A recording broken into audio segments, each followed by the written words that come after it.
How many of us get involved in this job once a week, doing the recycling? And as you can see from our recycling bin, it's been a few days since I've done this exercise. But what do we got here? We got some cardboard, and we know what to do with that. That goes in our cardboard recycling. More cardboard here, egg boxes. Do you know, we thought it'd be really nice to have these recycled back to the egg producers, but it's unhygienic according to our local butchers. So it gets recycled in cardboard and presumably gets returned into new cardboard for use somewhere else. A bit more cardboard there, that goes in there. Bottles. I won't show you the number of bottles we got here, but there's a number, and as I understand it, as we understand it, bottles get recycled back into being bottles for some other use. So that goes in our bottles. Cans, metal cans, one-use metal cans.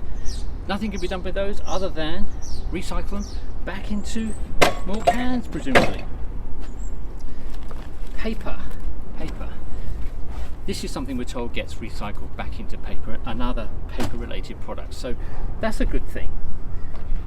Plastics, soap bottles, one-use plastics, and some of this, we understand, hard plastics gets turned back into plastics, which is probably no bad thing, but that goes into recycling with the tins, etc. More bottles here. And now we come to this kind of thing. The plastic wraps. As we understand it, absolutely nothing can be done with this plastic. Nothing at all. And it was destined to be filed in landfill.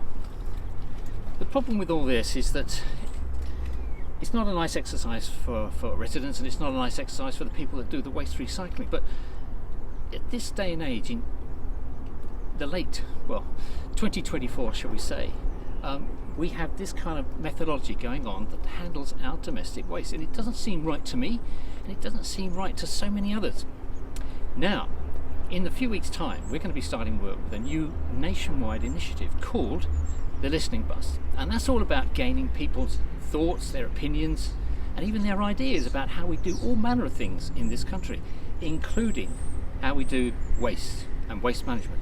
So we're going to be looking very closely at this subject in itself, waste management. And what we'd like to do is to start with giving you an introduction to what's going on in this local area.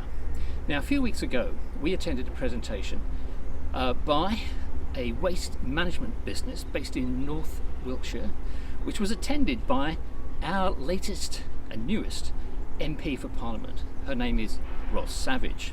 Now, Ros Savage is an environmentalist, an environmental campaigner, and it stands out that Ros is actually a rower, a solo rower of 3 oceans around the world. And in that process of rowing those thousands of miles of ocean, of course, Ros found, to her horror, and ours too, absolute carpets of waste products, waste plastics in the main, just floating around in the oceans. That's not great, not at all. But Ros Savage attended a presentation by a waste management business in North Wiltshire, which was headed up by one of the directors, Nick Ash. And Nick Ash, being a director of this waste management company, along with his fellow directors, have come up with some innovative ideas as to how we can, as a society, deal better with waste management. Have listened to Nick Ash talk about his ideas.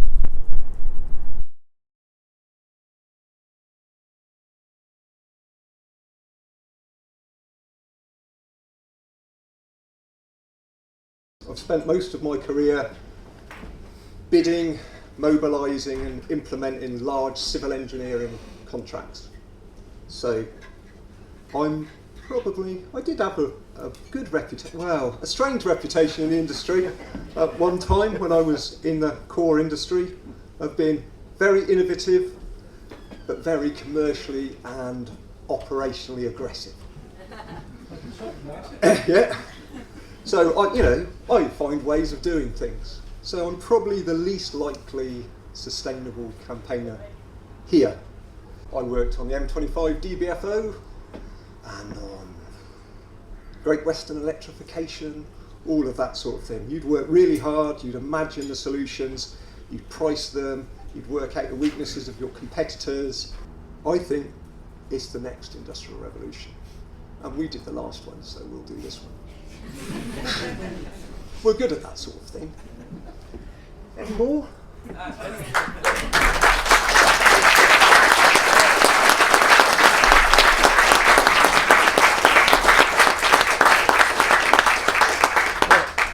But I think, given our freedoms correctly, you can't do that, so you need to compete. But you will never win 100%. If you won 100%, I expect the Monopolies and Mergers Commission would come down on you. You've got a local monopoly. But again, part of the idea of having community interest companies, and we'll come on to this in Jarvis's speech later about some ways of delivering it that's sort of sustainable anarchy. Community interest companies are very, we hope, I hope, are very hard for government agencies to prosecute or go after, because their basis of most prosecutions in most government departments is it's got to be in the public interest. How can you justify haranguing and potentially prosecuting a community interest company for doing the right thing and say it's in the public interest to do so? So again, I think it's a trick that communities miss. We are, I sound like communists now. We are the people, and the power to the people. Well, you don't have to give power to the people; they have it already. They just don't use it.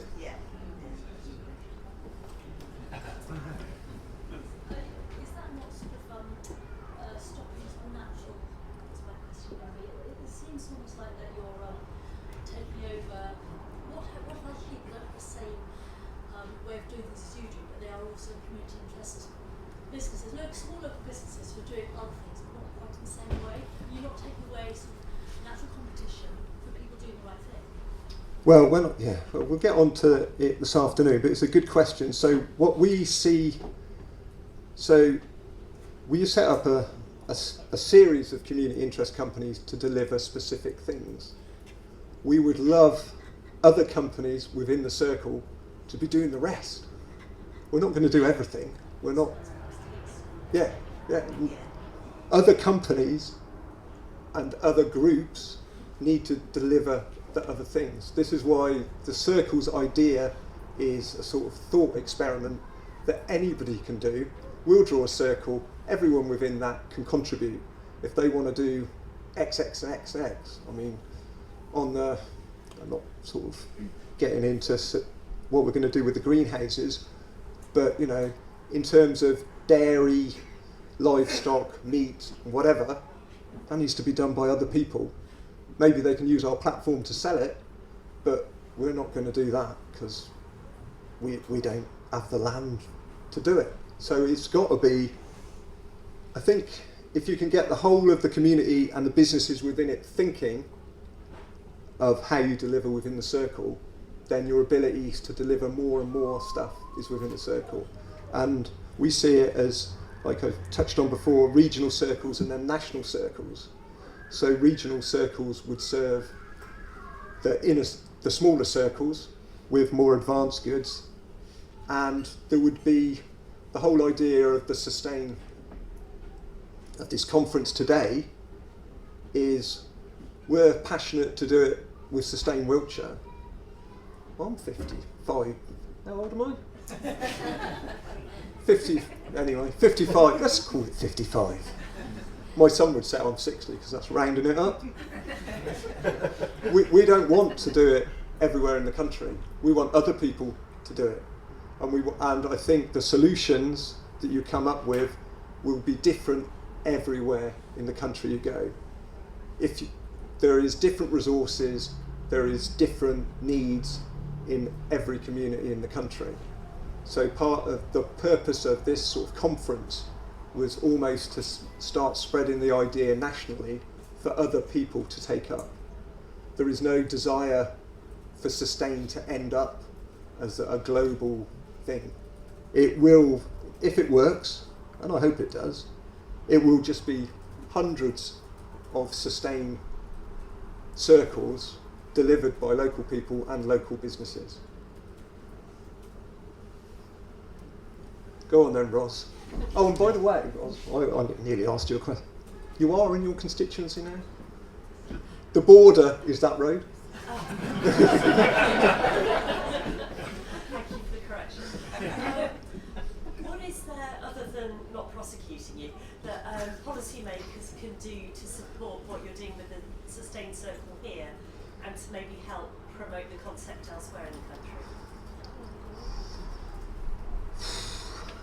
You can come back to Well, no, I have got ideas, but I could tell you them. I've never told it. Well, I've told my family. I think, to a large degree, government gets far too involved in micro level, and it doesn't really have the ability, apart from wasting a lot of money on bureaucracy, to achieve at a micro level. I think government's role is setting more national frameworks for these things to exist without introducing a whole, let's have a government agency on Sustain Circles or whatever. We don't need that. I mean, the only central government thing I've come up with was,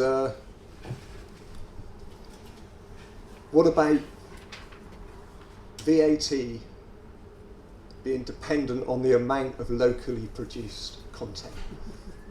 So if it's 100% in Britain, 0% VAT. Because I'm not an economist and I don't know if this works, but from my way of thinking, in order to make something 100% in this country, you would have to invest a lot, you'd have to employ a lot of people, etc., etc. All of that income would go to the Treasury anyway, so then they don't get the VAT. Let's keep the VAT for the imported stuff. So effectively it would be a 20% subsidy on locally produced stuff. There you go. To make this work, we will need very educated people and very motivated, well-trained people, which we should be getting anyway, but I'm not an educator. And I think it's important that people understand, but a lot of the population turn off at that point. So I think to the people that want to know about it and want to be educated in it, you make the information available. For everybody else, you just give them a nice little app where they can get really cheap food delivered the same day, and they think it's great. Oh, and by the way, it's local, and my next door neighbour works and picks it. They don't. There's a limit to people's. I think they need to be educated in it, and the interested people need to be taken along. But equally, you need to bring the other people who have always struggled with that sort of thing. There's a lot of people, we employ some of them, well, quite a lot of them, because as an employer, we're probably unique where we have well-paid, unskilled jobs. And a lot of those people have enough problems.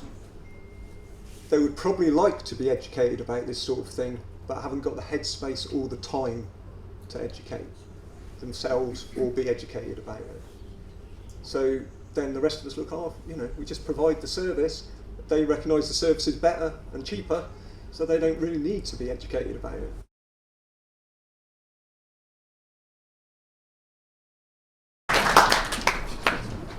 Thank you very much. So, my second speech and my last speech. I want to just touch on the plans for what we call Sustain Wiltshire. So, where's Paul? I think we've incorporated the CIC. Yeah, the CIC company Sustain Wiltshire was incorporated this week. So we ticked that box. So we are taking it seriously. So the projects that we've got at various points underway it's been touched on a bit, the super midden, which is a rethink of landfill sites. So we don't think landfills get a very bad press, and I understand why, and everyone wanted to encourage recycling, which is very good. So what we do as a company is everything before we landfill, we take out what we can, which is about 30% of it, and the rest gets landfilled at the moment. Under the super midden idea, we would split the landfill into different cells. We'll have highly productive gas cells, where basically we put in dirty organic, not black, we don't do black bag waste, but the stuff, the mixed stuff from restaurants, etc., stuff that will break down very quickly. We'll seal those, we'll extract the gas as quickly as we can. The whole energy of the super midden comes from extracting the methane gas. One, we need to extract the gas anyway to stop it smelling. So we build a gas, we have an extensive gas network now that will get bigger.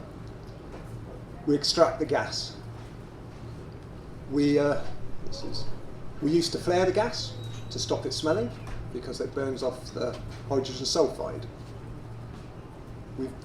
Under the super midden, it will go to an engine to make electricity and heat, which is established technology, very established, as we'll come on later, because we've had it working for 9 months. So Jonathan's right, there is a problem with H2S, even if you put it through an engine. One, it can damage the engine. So with our partners, I think there's only 2 of these plants in the UK. Before it goes to the engine, we have a biological treatment tower with very clever bacteria in it that take our average H2S is about 800 parts per million. Bear in mind that 200 parts per million will kill you. Below 200 parts per million is the bit that smells. Above 200 parts per million, it's toxic, but it no longer smells. You just die. So it's best to be avoided. That plant takes that H2S from 800 down to 15 parts per million. And it does that with 650 cubic meters of gas an hour. It's very clever. I won't go into the full science, but there's 2 specific bacteria that, like acidic conditions, live in these towers and they eat the H2S. And what comes out is acidic water with sulfur in it, which we then put through another plant to clean up to surface water, to meet our surface water discharge consents, and we discharge it. And it's a good. Lots of landfill operators have been to look at them because it is good. It uses a bit of heat because these bugs are very specific. They like water, soft water, and they like the water to be slightly aerated and around 30 degrees. It's like a bug jacuzzi. But it works very well. So, the super midden, you take the gas, you make power and heat. We've had designed, and we will be, hopefully in the next couple of months, building the first prototype. We've had designed a positively pressured structure, which is like the sports domes you see, that cover tennis courts and stuff, but to be a greenhouse. Those haven't been used for greenhouses before. The reason for the positively pressured structure is landfills move all the time, so you can't have a rigid structure, and there's always the danger of a bit of poison gas getting out, so having it positively pressured means that gas cannot enter the structure, because you don't really want to walk in and die. Put the pickers off, wouldn't it? So that is our primary idea that we want for that sort of part of it. Along with that, we call it medium and long-term value storage. So increasingly, basically all you end up putting in landfill now, most of it, we take all the wood, all the metal, all the aggregates out, is dirty plastic. Now, dirty plastic at present is very uneconomic to recycle. You can recycle it, but it involves washing, sorting, optically. It's very hard to do. So our waste plant processes 40 tonnes an hour. To take the waste plastic out of that, you could build a plant that would do that, but it would cost 15, 20 million pounds, and you'll never get the money back. However, if you can safely store the material, the medium-term value storage idea is we will be able to take it out a little bit at a time and run it through a much smaller reprocessing plant that can be economic. The longer-term value storage idea, and I hope it's true, if we believe all the politicians and that we are going to be carbon negative or carbon neutral in the future, although Just Stop Oil might annoy people, the only way we're going to do that is to stop extracting fossil fuels. You can't do the climate crisis and address it and still be extracting oil out and pumping the CO2 into the environment. CO2 capture, how much CO2 will be produced by shipping it all the way to the North Sea to pump back in the ground? It's just, CO2 capture is not practical. CO2 trading with our friends in the city is not going to deliver CO2 reduction. It's going to deliver profits to traders with mythical bits of paper that show you've reduced the CO2. It's not going to do it. So we will have to stop oil. At that point, the only source, the easiest and most economic source for the polymers, for the plastics we still need, are going to be the old plastics. So suddenly, dirty plastic safely stored in a hole in the ground is worth a lot of money and can be put to use because it will be economic to do so. So it's a strange concept. The alternative of extracting the energy from it by incinerating it, where it's no longer usable as plastic, it's CO2 and other contaminants in the air and a bit of heat. It's a very expensive way to get heat. There's better things to get heat from, landfill gas or biomass or whatever. So that is, in a nutshell, that's the super midden idea, that it's not a landfill, it's something for good. A bit on the greenhouses, we aim, going to try and develop, because we are effectively have heat and power to run them that comes from the waste itself. We're working on just-in-time agriculture. So using the demand models that the supermarkets run to manage their logistics trains, we will try and predict the demand and have the crops ready to meet that demand. So instead of going into a logistics cycle, so monocultures going into a logistics and distribution cycle, it will be ready there when it's wanted, and we can deliver it straight away locally, only within the circle. We think, we're yet to do it, that will enable us to be price competitive. And it will taste better, because it's just been picked. It hasn't been in a warehouse for 6 months. I think that's it. Right, next one. Industrial development. So obviously we have our site, we're trying to use it. Our site, apart from landfill, is pasture land, which is good enough. We have cows, we have horses. So we came up with this idea and challenged our structural engineers to build grazable industrial structures. So not a green roof that looks nice, but a structure that you can literally have cows and tractors running on the top of, cut into hill. Artificial caves, if you like. The big challenge, and this is going back to my innovation point earlier that we gave our structural engineers, was we want to build these at the same price as a tin shed. So, Chris knows him well. They're very innovative structural engineers. So the structure is the strangest shape you've ever seen in your life. The whole shape of the structure is designed to dissipate the forces on the structure. It upset Chris because the architect doesn't get to choose what it looks like. The structural calculation chooses what it looks like, and it looks like Teletubby Land. And it looks even stranger inside.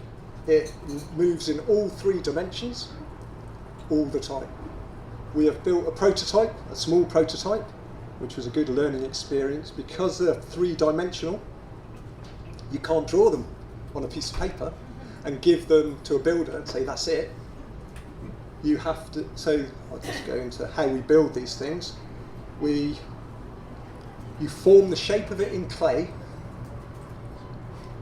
then you spray it with 150 mil of lightly reinforced concrete, then you put a metre of soil on top of it. So it's very high performing, scary structure. The only way you can build them, again using what globalisation and the tech people have given us, is we used Microsoft HoloLenses, which enable you to see a design and see the real world projected onto it. And that is the only way that you can carve the shape and place the reinforcement and spray the concrete. I mean, Pete over there, he was involved in the prototype. It does your head in to use these things to construct something, because you can actually see the surface you want to build in front of you, but you can see everything else as well. So you can able to produce these highly complex shapes. So we did the prototype and it worked, didn't it? It worked. It was a good learning experience, and hopefully we'll be doing a big one soon, which is planned to be 40 metres by 40 metres. As long as it stands up and doesn't collapse, it'll be fine. So that's, and we plan to supply those with cheap heat and power. Now, we're not a charity, and I think Jonathan and other speakers touched on it. I don't think really in this country we appreciate how much the middlemen take. So we're a net exporter of electricity on our site. For our exported electricity, we receive, on a good month, we receive probably between 4.5 pence per kilowatt. Now we've got a big import connection as well, so we can buy electricity in relatively cheaply, cheaper than you can buy it in your house, but we pay 23 pence for that. So again, if we can run the industrial units on our dedicated electrical network, which we have on site now, to do our recycling plant, we run all our recycling plant on our own HV network, then all of a sudden we could double the amount that we get, and we could half the amount that our tenants would pay, which changes the whole economics of most things. Equally, we produce heat. With most power plants, and gas engines are no different, the more heat you can use, the more electricity you generate, because you don't have to use electricity to cool the engines. So effectively the heat, well, we're not saying we're going to give it for nothing, but it's free heat because it puts up electrical consumption. And you need just to change, again, if you can get away from the national and global interests, you can suddenly the market dynamics change. Right. This is our housing idea at the moment, which is strange. So we call them green halo developments.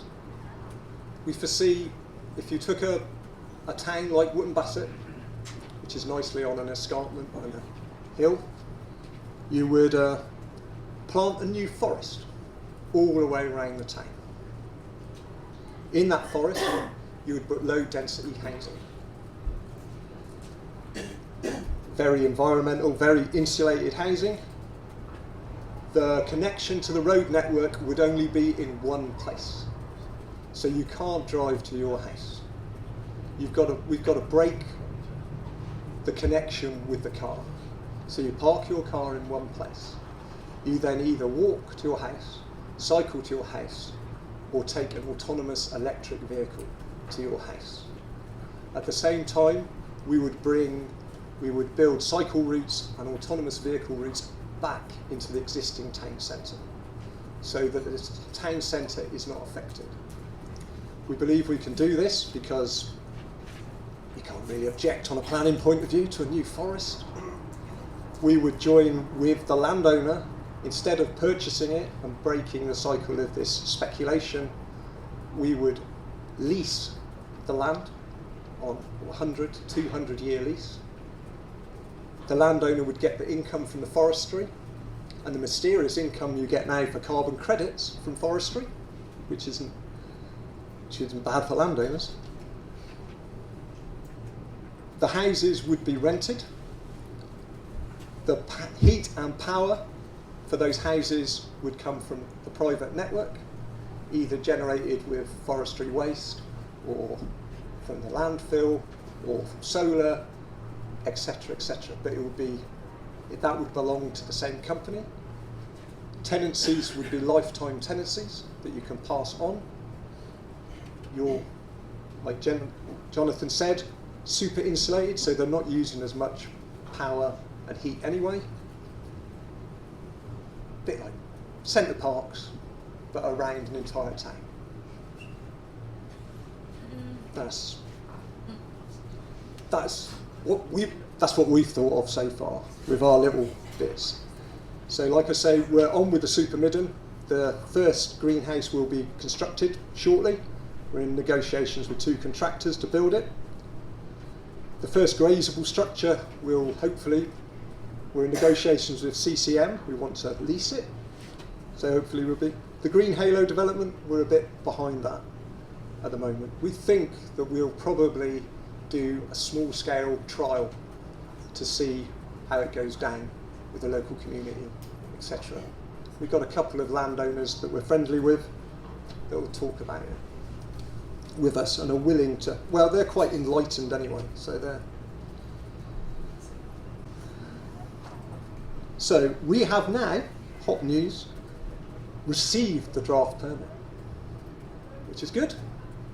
We have also, in the anarchist approach, so if you were doing it properly, it would cost you, say, £40,000 for the design, 1.5 to 2 years before you could start construction. The machines and everything are on, it takes best part of a year if you ordered a gas engine today to get one. So it's a 3-year process. So the Sustain first gas engine has now been operating for 9 months. It cost Crapper & Sons and our bank £3.5 million to build that and the distribution network on site, so we could use the power in our own recycling plants, which used to be run on big diesel generators before. So it's going to be, it's 2.5 years early before it would. So it's very high risk, I suppose. Yeah, it is high risk. It is strictly in breach of the law, but it has not broken any regulations. We've had the actual enforcement officers of the EA are more than aware of it, because they come every month, so they've seen it. They've seen it being built. The benefits are incredible. So by saving that 2.5 years, it will have generated an extra 29 million kilowatts of electricity. It saved us 2 million litres of diesel that we would have been running the generators on. But no law has been broken. And it is cutting it. It is because we want to use the exhaust gases in the greenhouses, it has the cleanest exhaust gases of any gas engine, because we've put this hydrogen sulfide plant in front of it, which on its own costs £750,000. And it's a 14-metre tower. But no one's noticed. Nobody's noticed, is there? I think that's it, really.